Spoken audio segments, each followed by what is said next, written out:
Spending the morning aboard the Hawaiian Chieftain inspired me to dive a bit deeper into the history of boating here in Coos Bay.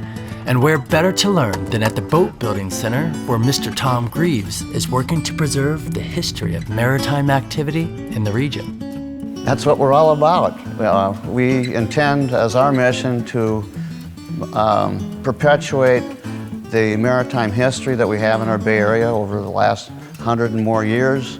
And from the time the Native Americans had their canoes on the water and until contemporary times. But many of the things that you see are boats that we just finished, and we have some replicas of some boats that were made in the 1930s that were all over the bay. The crabbing skiff or the Coos Bay sailing skiff made in the 1930s. Which is what you're leaning up against now?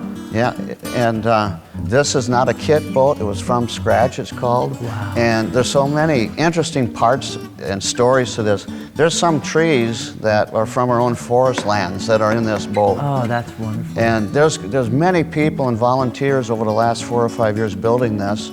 Sometimes as amateur boat builders we get stuck, but then somebody would enter into our volunteer organization and bring us to that next step in order to continue the project. There's so many aspects to the Boat Building Center.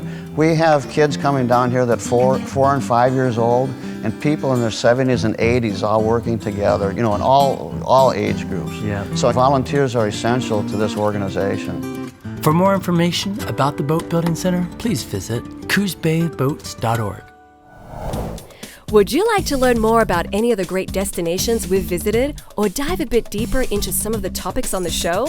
Then we've got a destination for you. Visit athomewithdidiayer.com.